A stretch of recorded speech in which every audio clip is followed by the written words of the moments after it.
J'en attendais énormément de Bukayo Saka dans cette finale de Ligue des Champions. Le patron Luis Enrique, dans l'histoire, à tout jamais, ça y est. Parisiens, parisiennes, qu'est-ce qu'on est heureux aujourd'hui. Deuxième Ligue des Champions en 2 saisons. C'est un exploit exceptionnel à ne jamais banaliser. Il faut profiter, Parisiens, parisiennes.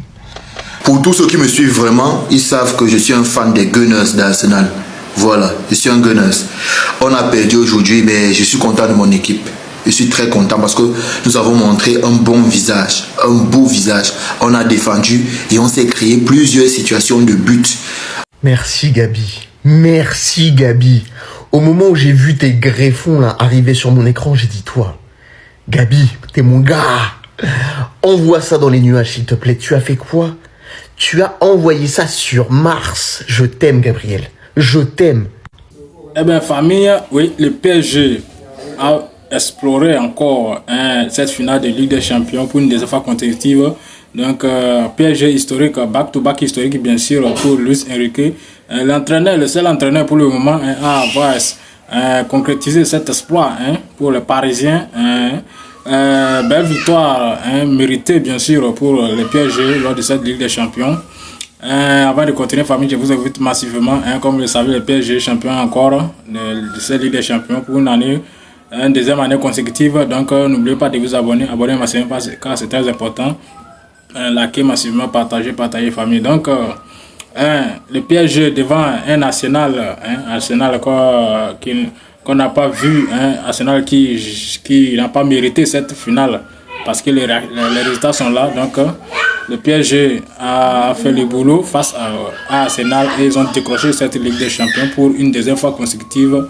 Faire gagner les 2 premières Ligues des Champions du PSG à ton image, c'est toi qui l'as confectionné, ce PSG.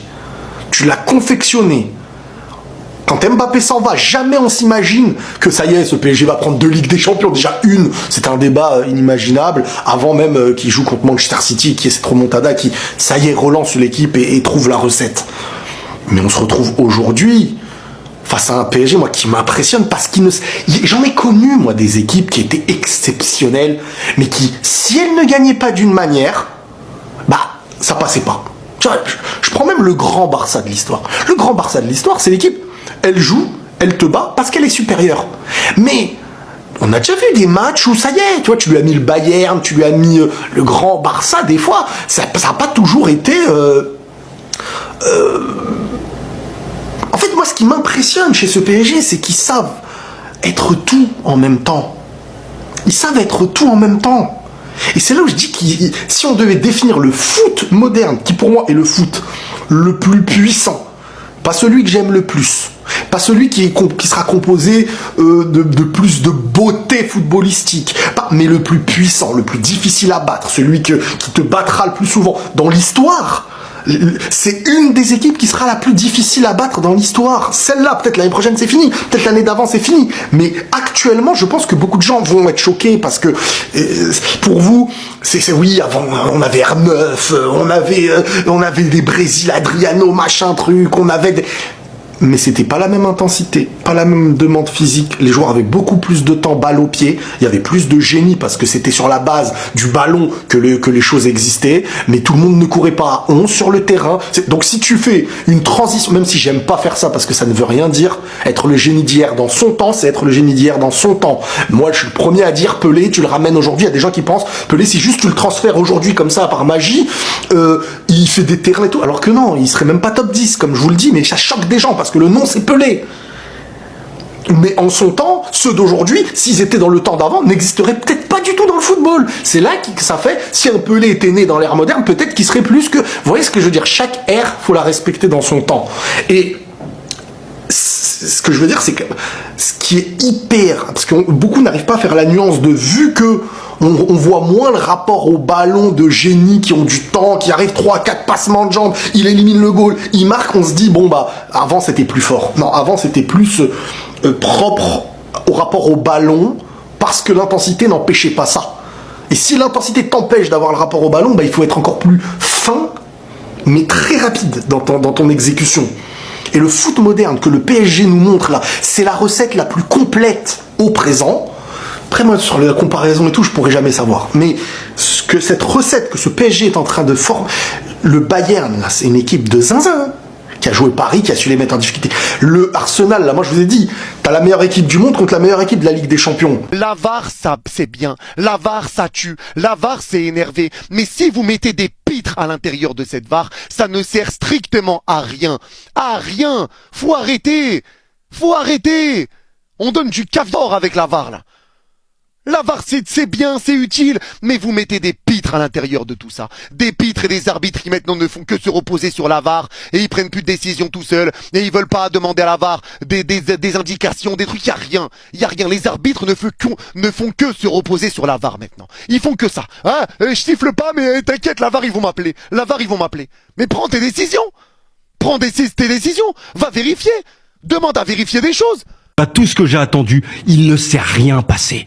Parce que Bukayo Saka, je me demandais si tu avais le niveau d'une finale de Ligue des Champions, si tu étais vraiment une potentielle superstar du football. Aujourd'hui, je me demande réellement si Arsenal peut compter sur un Saka titulaire pour grandir à l'avenir. Parce que regardez, le PSG, le vainqueur de la Ligue des Champions, Saka, dans les 3 devant, et je vais aller plus loin, dans les 4, même Barcola, je suis pas sûr qu'il soit meilleur que lui. Ça veut dire que si tu veux égaler l'année prochaine le PSG ou plus tard, essayer de gagner une Ligue des Champions, il faut des mecs meilleurs que Bukayo Saka en tant que titulaire. Donc ce joueur n'a pas le niveau, tout simplement, même, je vais aller très loin, mais d'un joueur qui postule à une équipe qui veut gagner la Ligue des Champions. Bukayo Saka, je dis pas qu'il faut tourner la page. Intégrez-le, mais intégrez-le avec une réelle concurrence de stars, de mecs d'un vrai niveau, qui dégage quelque chose. Parce que c'est pas Madueke, même si d'ailleurs Madueke, j'ai trouvé que son entrée en jeu était meilleure que Saka, c'est dire qu'il va vraiment le concurrencer. Mais ce joueur-là, il est juste pas fiable dans les gros matchs. Il dégage un truc où j'ai l'impression qu'il a pas progressé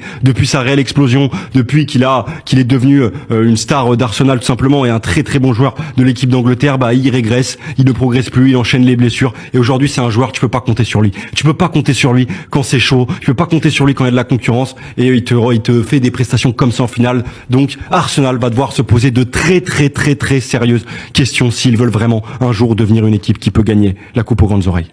Arsenal a pratiqué un haramboul encore pire que l'Atlético de Madrid du Cholismo. La dernière fois que j'ai vu un haramboul comme ça en finale, c'était lors de la décima en 2014. Et le Real Madrid a montré que ça payait pas. Fallait faire la même chose et hier on a montré que ça payait pas, même en allant jusqu'au tir au but. Ils ont réussi à nous tenir. Le plan de jeu d'Arsenal, il était carré, il était fait. Ils ont marqué tôt dans la rencontre et eu compté garder le 1-0. La prise à 2 sur Kvaratskhelia. Nos joueurs, ils ont pas respiré offensivement. Ils pouvaient pas, il y avait pas de solution. Heureusement qu'il y a ce penalty qui nous sauve. Sans ce penalty, je me demande si on marque dans la rencontre. Je me demande si on aurait sûrement perdu 1-0. Je vous dis la vérité, Arsenal, leur plan, il était trop huilé. Mais tu ne gagnes pas comme ça, Arteta. Tu ne gagneras pas comme ça. Tu ne gagneras pas de Ligue des Champions comme ça. Ça n'a jamais existé. Et ça n'existera jamais. Le Harambo ne paye pas en Ligue des Champions. Et on l'a vu avec l'Atlético de Madrid, c'est le parfait exemple. Ils ont fait 2 finales de défaite. Même si c'est contre le Real Madrid, voilà, le bourreau de cette compétition, ça paye pas. Maintenant, voilà, le PSG est champion d'Europe. Il y a eu des joueurs qui ont été en dessous, des joueurs qui ont été haut niveau. À l'image de João Neves qui a produit un match XXL, Vitinha qui a fait le boulot. Kvaratskhelia, à part provoquer son penalty, il a été étouffé. Hakimi Mendes, j'ai été déçu. Fabien Ruiz, déçu. Pacho, Marquinhos, voilà, ils ont fait le boulot. Désiré Doué, légèrement en dessous. Barcola, par contre, son entrée, ça y est. Barcola, ça fait 3 ans que c'est la même chose. Moi, j'en veux plus. J'en veux plus de Barcola. Je vous le dis honnêtement. Zabarni et Beraldo sont rentrés, se sont bien battus, surtout Beraldo sur les duels aériens et tout, c'est trop. Beraldo qui tire son penalty, qui prend ses responsabilités. Bonhomme. Gonzalo Ramos, son entrée, elle n'a pas été très impactante dans le jeu, mais elle a été utile pour la séance des tirs au but. Donc on n'a rien à dire. Fallait faire jouer Zaïre Emery. Zaïre Emery, Enrique l'a lui-même reconnu en conférence de presse. Donc voilà, on est champion d'Europe 2 fois de suite. Arsenal, jamais on va vous laisser goûter à cette Ligue des Champions. Jamais ce club de Vauriens ne doit goûter à une Ligue des Champions. Moi je le dis, c'est un club de Vauriens encore une fois. J'en ai marre de me répéter. Mais je ferai d'autres vidéos pour en parler. Là c'est tranquille, on envoie du contenu petit à petit. Arsenal, mon pressing sur vous va débuter. Historique famille. Donc pour moi, Bukayo Saka, pour commencer par Arsenal bien sûr, Bukayo Saka, la star, la figure même de cette équipe d'Arsenal, il n'a pas été au rendez-vous. Sincèrement, il n'a pas été au rendez-vous. Déjà, cette finale, c'était une finale, si je peux le dire, une finale de rue, si je peux le dire, parce que déjà, avec ce qu'on a vu, le match PSG-Bayern en demi-finale, bien sûr, ce qu'on a vu, nous tous, on s'est dit, on s'est préparé que oui, déjà, ça, c'était la finale de Ligue des Champions, ça, parce que l'énergie, l'intensité qu'on a eu au cours de ces matchs, PSG-Bayern, nous tous on était convaincus que oui, déjà c'est un match digne d'une finale de Ligue des Champions. Mais à ce point, venir voir une finale de Ligue des Champions à PSG Arsenal de cette envergure, sincèrement, c'est décevant, c'est un peu décevant. Mais le résultat est là, donc pour commencer, du côté, je pense que l'arbitre, il y avait clairement penalty sur Madueke. Nuno Mendes qui arrachait carrément l'épaule de Madueke. Donc Madueke était déjà en première position, Madueke était sur la balle. Donc moi je pense que c'est seulement là il y avait un penalty, parce qu'il y avait un penalty. Faut pas voir que non, déjà le PSG est mené, donc on ne peut pas donner encore l'avantage. Non, il n'y a pas ça. Mais pour moi, c'est un penalty. C'est un penalty qui n'a pas été sifflé pour Arsenal. Parce que la VAR n'a pas intervenu, l'arbitre aussi. Déjà, mais on voit là, depuis la deuxième mi-temps, donc les choses ont changé avec l'arbitre. Moi, je n'ai pas compris. Et pour rien, pour une touche, déjà à la première mi-temps, les touches qui prenaient assez de temps. À la deuxième mi-temps, l'arbitre qui vient donner un carton. À la deuxième mi-temps, on commence à dire, c'est pas que le match veut finir, le match est à sa fin. Il vient donner un carton pour rien comme ça au joueur d'Arsenal. Soit disant, il a retardé ici pour lancer la touche. Moi, sincèrement, j'ai vu à mon avis, j'ai vu certaines choses que l'arbitre aussi a commencé à mener cette danse. Parce qu'on voit que cette finale, ça s'est résumé à une tricherie. Un peu de la part du PSG, favorisé par l'arbitre, bien sûr. Donc, mais la faute n'est pas là, parce que Arsenal aussi n'a pas été dans ce match. Arsenal, on dirait que c'est pas une finale qui jouait. Si Arsenal était dans le jeu, s'il était plus conscient que ça, je pense que les joueurs allaient donner plus que ce qu'ils ont fourni. Là, avec déjà la 6e minute qui court les scores, donc et déjà Arsenal s'est mis en tête qu'ils vont défendre jusqu'au bout pour maintenir le but. Et ils ont oublié que déjà face à la défense des Rock d'Europe, ils jouaient face à une attaque des champions aussi. L'attaque du PSG, même si au cours de ces matchs, l'attaque du PSG n'a pas répondu comme il fallait, mais ils ont fait l'effort. Et à 1-2 avec une magnifique combinaison de Dembélé et Varasselia. Donc Varasselia prise à 2, donc Mosquera est allé causer penalty à la surface. Un gros match de Varasselia, même si n'oublions pas qu'il était blessé au pied, mais il a joué, il s'est sacrifié, si je peux le dire ainsi, pour mener le PSG à cette double finale de Ligue des Champions. Et donc le penalty concrétisé par Ousmane Dembélé qui ramenait le PSG au cours de ces matchs. Donc Arsenal et pour commencer Bukayo Saka, sincèrement, qui n'a pas été dans ces matchs. Les joueurs d'Arsenal, ils n'ont fait que défendre, ils n'ont fait que faire ce qu'ils savaient faire de mieux, défendre. Donc au cours de cette finale, bien sûr. Mikel Arteta, je reviens sur Mikel Arteta en terrain d'Arsenal, bien sûr. Mikel Arteta n'a pas proposé, il n'a rien proposé pour moi, il n'a rien proposé, non, à mon avis, il n'a rien proposé. Même, ils ont commencé à défendre, déjà après le but de Kai Havertz, Arsenal a commencé à défendre. Il a commencé à être c'est pas à défendre, donc à être sous le coup du PSG. Avec une possession de 26 ou bien pratiquement 30% pour Arsenal, non, c'est pas digne d'une finale. Pourtant ils ont fait mieux avec à la demi-finale, ils ont fait mieux, ils ont joué. On s'attendait à une finale en tout cas une finale digne de ce nom, mais pas d'une finale mais comme je disais, Mikel Arteta a complètement échoué en stratégie, en technique. Il n'a rien proposé de mieux. On a vu un Arsenal qui a commencé à jouer les centres, les dégagements, mais il n'était pas capable aussi d'être présent pour récupérer les balles la deuxième balle, bien sûr, parce que déjà, on a vu au cours de tout ce dégagement, si les joueurs du PSG, hein, ils contraient la balle, mais au deuxième rebond, il n'y avait personne pour prendre la balle et la balle revenait toujours aux joueurs du PSG. Donc les joueurs d'Arsenal étaient concrètement, ils tous étaient là pour défendre. Déjà, on a vu à la deuxième mi-temps, hein, avec quatre attaquants. 4 attaquants du côté d'Arsenal, Martinelli, hein, Gyökeres, hein, Eze, Madueke. 4 attaquants, mais avec ces 4 attaquants, il n'y avait rien. Il fallait que défendre même. Le PSG les a joué un camp, bien sûr. Donc ça, je pense que c'est pas Arsenal. Mikel Arteta, autant pour moi, a joué de ce côté.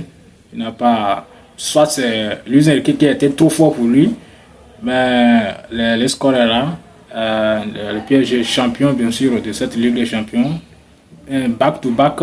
Donc, historique pour le PSG et pour tous les supporters du PSG. Donc, Luis Enrique, qui a fait un très très gros boulot, très grosse performance du sélectionneur du PSG, qui a venu déposer ces 2 Ligue des Champions successives au PSG, qui déjà puisait depuis sa création, hein, depuis sa fondation, bien sûr, cherchait la Ligue des Champions, et déjà avec le départ de Kylian Mbappé aussi, hein.